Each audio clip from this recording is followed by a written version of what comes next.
Profesor Dr. Haji Ruslan Abdul Ghani adalah negarawan dan politikus Indonesia yang merupakan Menteri Luar Negeri Indonesia yang menjabat pada tahun 1956 hingga 1957. Dia akrab dipanggil Cak Ros. Beliau pernah bersekolah di Universitas Columbia pada tahun 1970 dan juga di Hunter College pada tahun 1968.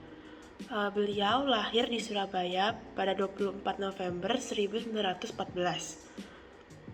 Beliau meninggal dunia pada usia ke-90 pada 29 Juni 2005 di Jakarta.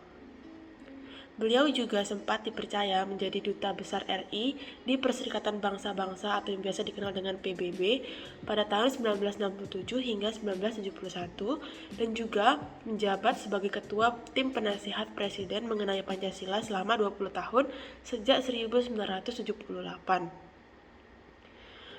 Beliau juga mempunyai gelar Jenderal TNI Kehormatan Bintang 4 dan juga semasa hidupnya beliau dikenal mempunyai hubungan yang dekat dengan Presiden Soeharto. Dari pernikahannya dengan Sihwati Nawangwulan, beliau memperoleh 5 orang anak.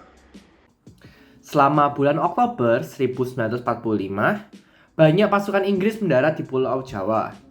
Banyak terjadi pertempuran antara pejuang Republik dan pasukan Jepang yang menolak untuk tunduk ke pemerintahan Indonesia. Tiba-tiba pada saat tanggal 25 Oktober, pemerintahan Surabaya mendapatkan telegram dari tentara Inggris bahwa mereka akan mendarat.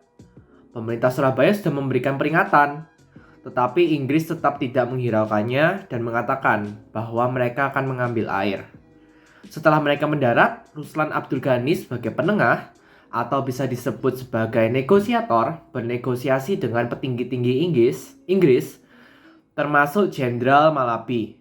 Akan tetapi mereka memaksa untuk masuk ke kota pada tanggal 26 dan 27 Oktober. Kemudian pemerintah Indonesia melakukan serangan balik dan memojokkan pemerintahan Inggris. Ruslan Abdul Ghani membantu untuk memandu serangan dan ikut berpartisipasi dalam setiap pertempuran dengan mengendarai motor untuk pergi dari satu tempat ke tempat yang lain. Pertempuran berlangsung 3 hari 3 malam dan menewaskan Jenderal Malabi yang berasal dari Inggris, di mana membawa ke pertempuran 10 November dan berlangsung selama 21 hari dan menewaskan 16.000 rakyat Indonesia dan yang kita kenal sebagai Hari Pahlawan. Jadi salah satu dampak keberadaan dari Pak Ruslan Abdul Ghani ini adalah terjadinya konferensi Asia Afrika yang bertujuan untuk mempererat kerjasama dari negara-negara di Asia dan juga di Afrika.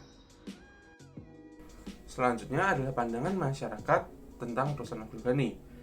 Pandangan salah satu figur terkemuka Indonesia, yaitu Soeharto, menyebut Ruslan Abdul Ghani sebagai seorang pria dan pemimpin hebat yang telah memberikan begitu banyak untuk negara Indonesia yang dicintainya.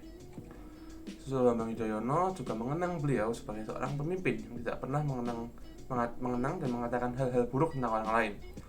Penggambaran sosok Ruslan Abdul Ghani dalam buku A Fading Dream, The Story of Ruslan Abdul Ghani and Indonesia, dan ditulis oleh putri kedua beliau, bahwa Ruslan merupakan sosok yang berjuang sepanjang hidup melawan kolonialisme dan imperialisme.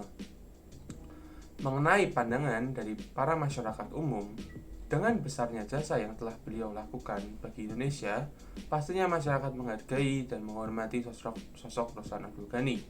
Selain jasanya pada pertempuran 10 November, beliau juga pernah memegang jabatan menteri beberapa kali dan juga pernah menjadi duta besar RI untuk PBB.